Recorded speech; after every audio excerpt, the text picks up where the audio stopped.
Welcome to this lecture. आज हम लोग यूपी बोर्ड क्लास 10 का अध्याय 3 दो चर वाले रैखिक समीकरण युग्म, ठीक है, पढ़ेंगे। ठीक है, क्या पढ़ेंगे? दो चर वाले रैखिक समीकरण युग्म पढ़ेंगे। इसके प्रीवियस क्लास में हम लोग जो है चैप्टर 2 और चैप्टर 1 फिनिश कर चुके हैं। इन सब वीडियो को अगर आप वॉच नहीं किए हो तो हमारे प्ले लिस्ट में जाकर के उनको वॉच कर सकते हैं। ठीक है, आज हम लोग दो चर वाले रैखिक समीकरण युग्म के बारे में पढ़ें। ठीक है, पहले इनका इंट्रोडक्शन देखेंगे, क्या होता है, कैसे, तब उसके बाद। ठीक है, तो देखिए ध्यान से, सबसे मैं क्या बोल रहा है। एक रैखिक समीकरण युग्म जिसका कोई हल नहीं होता। ठीक है, एक रैखिक समीकरण युग्म दिया जाएगा जिसका कोई हल नहीं होता है। रैखिक समीकरणों का असंगत युग्म कहलाता है। ठीक है, जिसका कोई हल नहीं होगा वो क्या कहलाएगा? असंगत युग्म कहलाएगा। ठीक है, जिसका हल नहीं हुआ उसे क्या बोलेंगे? असंगत बोलेंगे। ठीक है, एक रैखिक समीकरण युग्म जिसका हल होता है, जिसका हल क्या होता है? होता है। रैखिक समीकरणों का संगत युग्म कहलाता है। वो क्या कहलाता है? संगत युग्म कहलाता है। ठीक है, जिसका कोई हल नहीं होता उसे असंगत युग्म बोलते हैं। जिसका हल होता है उसे संगत युग्म कहा जाता है। और तुल्य रैखिक समीकरणों के एक युग्म के अपरिमित रूप से जिसके अनेक हल होते हैं। कितने हल होते हैं? अनेक हल हो सकते हैं। उसे दो चरों के रैखिक समीकरणों का आश्रित युग्म कहते हैं। कौन सा युग्म कहते हैं? आश्रित युग्म कहते हैं। ठीक है, एक बार रिवाइज कर लीजिएगा।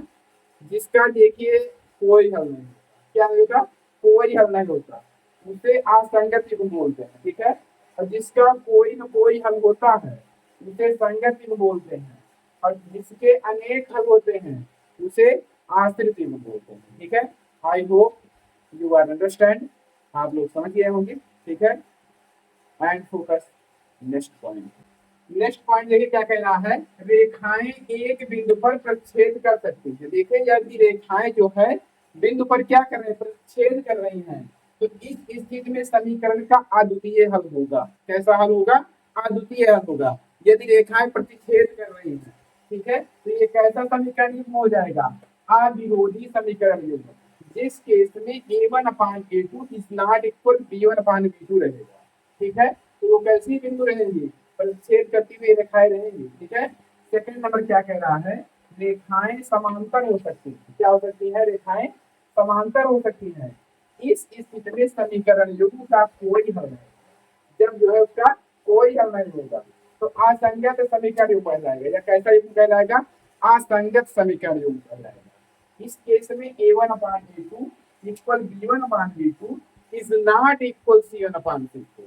ठीक है, a1/a2 equal b1/b2 is not equal c1/c2 होगा। ठीक है, थर्ड नंबर देखिए क्या कह रहा है। रेखाएं संपाती हो सकती हैं। इस स्थिति में समीकरण युग्म के अपरिमित रूप से अनेक हल होंगे। इसे क्या बोलेंगे? आश्रित संगत समीकरण युग्म। ठीक है, कैसा? आश्रित संगत समीकरण युग्म। इसमें a1/a2 equal b1/b2 equal c1/c2। ठीक है, ये होगा। ये क्या कहलाएगा? आश्रित संगत समीकरण युग्म। ठीक है, अब देखिएगा आपको यहीं पर एक ग्राफ दिखाई दे रहा होगा। क्या दिखाई दे रहा होगा? ग्राफ।